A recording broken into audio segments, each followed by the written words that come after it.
Hello friends, welcome to மக்கள் சேவை சால். இன்றைக்கி நம்ம ஒரு சூப்பரான இன்ஃபர்மேஷன் பற்றி தான் பார்க்க போகிறோம்.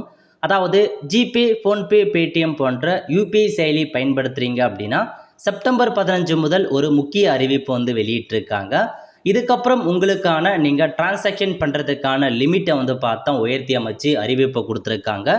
எதுக்கெல்லாம் லிமிட் உயர்ந்திருக்கு அதை பற்றி இப்போ நம்ம ஒன்பேனா பார்த்துடலாம். ஓகே, அதாவது யூபிஐ பொறுத்த வரைக்கும் நம்ம அன்றாட வேலை எல்லாமே ரெகுலராக பயன்படுத்திருக்கோம். அதிகபட்சமாக எல்லாமே ஆன்லைன் மூலமாக தான் டிரான்சாக்ஷன் பண்ணிட்டு இருக்கோம். அந்த வகையில் இப்போதைக்கு உங்களுக்கான லிமிட்டை அப்டேட் பண்ணியிருக்காங்க பாருங்கள். யூபிஐ பரிவர்த்தனை வரம்பு உயர்வு பண்ணியிருக்காங்க. செப்டம்பர் 15 முதல் யூபிஐ பண பரிவர்த்தனை வரம்பு 2 லட்சம் ரூபாயிலிருந்து 10 லட்சமாக உயர்த்தப்பட்டுள்ளது. காப்பீடு, கடன்கள், முதலீடுகள் போன்றவற்றுக்கு ஒரே நாளில் யூபிஐ மூலம் 10 லட்சம் வரை பணம் செலுத்த முடியும். தனிநபர் யூபிஐ பண பரிவர்த்தனைக்கான வரம்பு ஒரு நாளைக்கு 1 லட்சம் மட்டுமே மாற்றமின்றி தொடரும் அப்படின்றத சொல்லியிருக்காங்க. ஸோ இதான் உங்களுக்கான உயர்வாக மென்ஷன் பண்ணியிருக்காங்க. UPI limits just got on update. அந்தமாரி இன்ஃபர்மேஷன் 15 செப்டம்பர் 2025 முதல் இந்த புதிய லிமிட் நடைமுறைக்கே வருது அப்படின்னு சொல்லியிருக்காங்க. ஸோ இப்போ அதை பற்றி பார்க்கலாம். ஓகே, அதாவது கேபிட்டல் மார்க்கெட், நீங்கள் இந்த மாதிரி கேபிட்டல் மார்க்கெட்டுக்கு இன்வெஸ்ட்மெண்ட் பண்ணுறீங்க அப்படின்னா இதுக்கு முன்னாடி ஒரு நாளைக்கு 5 லட்சம் வரைக்கும் தான் நீங்கள் பண்ண முடியும். பட் இப்போ 10 லட்சம் நீங்கள் ஒரு நாளைக்கு பண்ணலாம். 24 ஹவர்ஸ்க்குள்ளே 10 லட்சம் வரைக்கும் நீங்கள் பண்ணலாம் அப்படின்னு சொல்லியிருக்காங்க லிமிட்டு. நெக்ஸ்ட்டு இன்சூரன்ஸ் பார்த்தா இதுக்கு முன்னாடி ஒரு நாளைக்கு 5 லட்சம் வரைக்கும் அதிகபட்சமாக பண்ணலாம். இப்போ அதை 10 லட்சமாக உயர்த்தி அமைச்சிருக்காங்க. நெக்ஸ்ட்டு கவர்மெண்ட் மார்க்கெட் பிளேஸ் இருக்குது பாருங்கள்.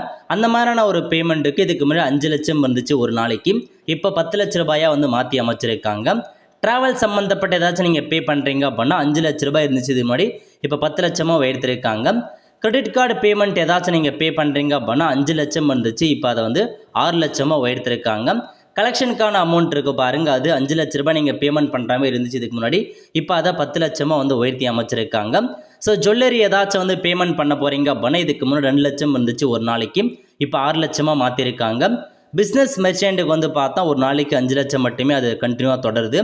நெக்ஸ்ட்டு எஃப்எக்ஸ் ரீட்டைல் வியா பிபிஎஸ் சர்வீஸ்லாம் இருக்குது பாருங்கள், அது பாருங்கள் 5 லட்சத்துலேருந்து அதே 5 லட்சம் உயருது அப்படின்னு சொல்லியிருக்காங்க. சேம் அதே மீது தான். அப்புறம் டிஜிட்டல் அக்கௌண்ட் ஓப்பனிங்க்கு பார்த்தா 5 லட்சம் இருந்தது, இப்போ அதே 5 லட்சமாக தொடருது அப்படின்னு சொல்லியிருக்காங்க. அதேமாதிரி தான் ஓப்பனிங் அக்கௌண்ட்டுக்கு 2 to 2 லட்சம் அப்படியே இருக்குது. ஓகே, ஸோ ஒரு இதில் மட்டும் இப்போதைக்கு பார்த்தா உயர்த்தி அமைச்சிருக்காங்க. ஒரு பர்சன் டு பர்சன் நீங்கள் ஒரு நாளைக்கு 1 லட்சம் மட்டும் தான் ட்ரான்ஸ்ஃபர் பண்ண முடியும், அது அப்படியே தொடருது அப்படின்னு மென்ஷன் பண்ணியிருக்காங்க. ஸோ பர்சன் டு பர்சனை பார்த்தா இன்க்ரீஸ் பண்ணியிருக்கலாங்க, பட் இருந்தாலும் இன்க்ரீஸ் பண்ணல. இதுதான் உங்களுக்கான ஒரு அப்டேட்டாக கொண்டு வந்திருக்காங்க. ஸோ அன்றாட வாழ்வில் இந்த மாதிரி பேமெண்ட் பண்ணுறீங்க, பங்கு சந்தை, காப்பீட்டு பிரீமியம், அரசுக்கு செலுத்தும் தொகை, கிரெடிட் கார்டு போன்றதுக்கு டிரான்சாக்ஷன் பண்ணுறீங்க அப்படின்னா ஸோ 5 to 10 lakh வரைக்கும் இப்போதைக்கு பண்ணலாம் அப்படின்னு சொல்லிட்டாங்க. அதிகபட்சமாக 10 லட்சம் வரைக்கும் நீங்கள் ஒரு நாளைக்கு டிரான்சாக்ஷன் பண்ணிக்கலாம். Okay, all the friends, so இதான் உங்களுக்கான இன்ஃபர்மேஷன். கண்டிப்பாக இந்த வீடியோ பிடிச்ச லைக் பண்ணுங்கள். அது மட்டும் அல்ல, இந்த வீடியோ நிறைய பேருக்கு ஷேர் பண்ணுங்கள். அடுத்து ஒரு நல்ல சந்திப்போம். நன்றி, வணக்கம்.